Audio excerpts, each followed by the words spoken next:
Oke, Assalamualaikum warahmatullahi wabarakatuh.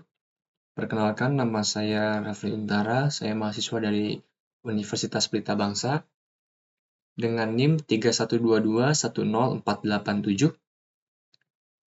Video ini saya buat untuk memenuhi tugas dari mata kuliah Automation System pertemuan ketiga dengan judul Komponen Aktif pada Elektronika yang diampu oleh Bapak Asep Arwan Sulaiman, STMKOM.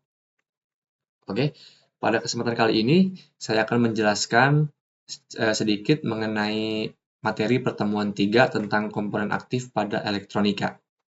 Kita langsung saja ke materinya. Jadi, apa itu komponen elektronika aktif? Komponen yang aktif merupakan komponen elektronika yang memerlukan arus listrik untuk dapat bekerja. Dalam hal ini, pada rangkaian elektronika, arus listrik yang dibutuhkan bisa dari arus AC ataupun DC. Disebut komponen aktif karena jika tidak dialiri arus listrik, maka rangkaian elektronika yang menggunakan komponen aktif tidak akan bekerja.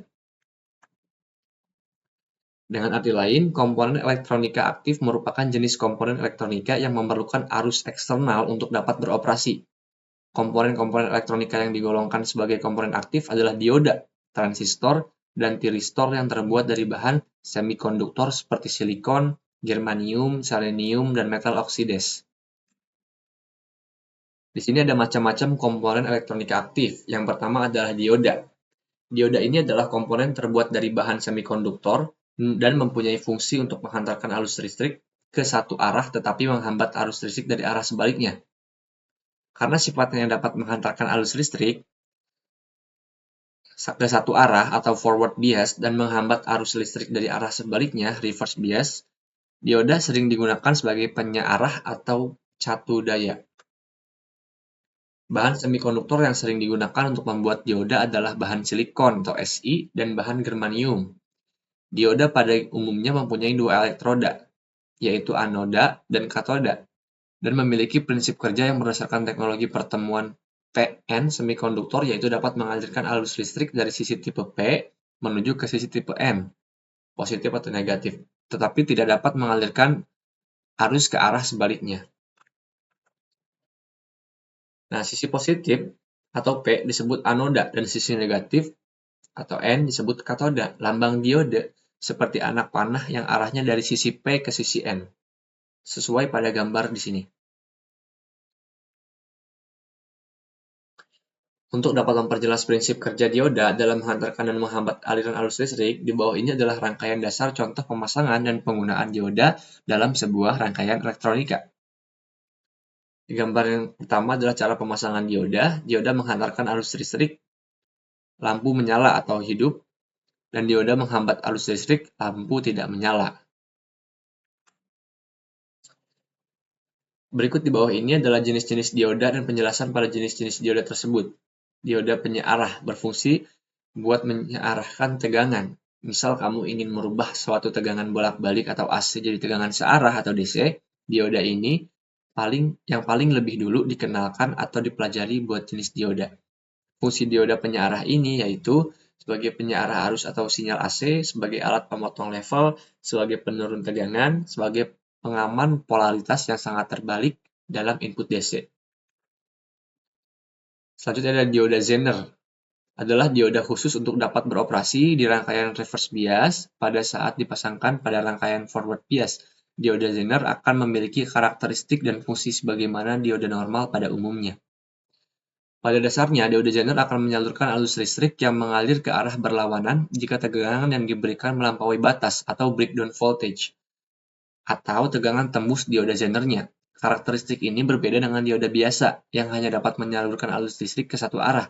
Tegangan tembus atau breakdown voltage disebut juga tegangan Zener. Selanjutnya ada transistor. Adalah sebuah komponen semikonduktor yang berfungsi sebagai penguat, penyambung, pemutus, stabilitas tegangan hingga modulasi sinyal. Transistor ada pada sebuah perangkat elektronik dengan memiliki fungsi tertentu. Bagian ini terbuat dari bahan semikonduktor seperti gallium arsenide, silikon, atau germanium yang merupakan elektroda aktif. Fungsi transistor yaitu transistor sebagai penguat atau amplifier, Cara kerja transistor penguat atau amplifier itu dengan meningkatkan nilai amplitudo gelombang yang masuk melalui input tanpa merubah karakternya. Selanjutnya ada transistor sebagai saklar. Seperti saklar pada umumnya, fungsi transistor sebagai saklar yaitu untuk memutus dan menyambungkan suatu arus. Cara kerja transistor sebagai saklar cukup mudah untuk dipahami. Ini adalah beberapa nilai lebih komponen saklar yang sering dijadikan pertimbangan.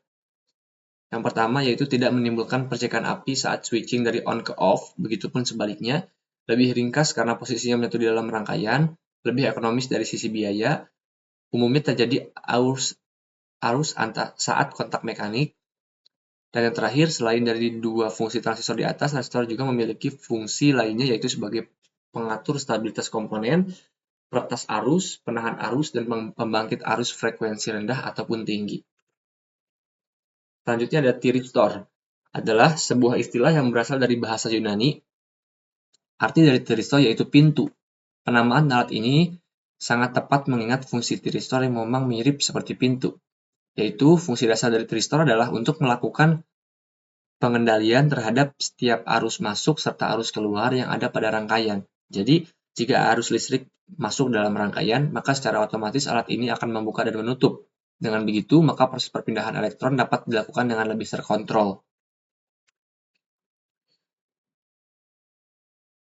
Untuk komponen penyusunnya, terdiri dari 2, 3, atau bahkan 4 kaki terminal. Pada pengaplikasiannya, komponen thiristor dapat ditemukan pada berbagai alat elektronik yang ada di sekitar kita, seperti timer, osilator, pengendali daya, motor listrik, peredam cahaya, dan lain sebagainya. Fungsi thiristor sendiri merupakan komponen elektronika yang berfungsi seperti sebuah saklar, berfungsi untuk memutus serta menyambungkan arus pada sebuah rangkaian. Selain itu, fungsinya juga sebagai penyearah untuk mengubah daya, untuk memanipulasi robot, mengontrol frekuensi dan juga kecepatan, untuk mengontrol suhu atau temperatur, dan untuk kontrol cahaya dan juga banyak lainnya. Bagaimana cara kerja thiristor? Cara kerja thiristor memang tidak jauh berbeda dengan saklar pada umumnya. Untuk beroperasi, terlebih dahulu arus listrik harus dialirkan menuju ke terminal gate. Setelah mendapatkan sinyal dari gerbang gate, maka selanjutnya thiristor akan berada dalam keadaan on. Setelah menjadi on, ketika terminal gate akan mulai kehilangan kontrol, maka seluruh induksi tegangan sudah terkendali secara internal. Baik, itu saja materi dari pertemuan ketiga. Saya akhiri. Wassalamualaikum warahmatullahi wabarakatuh.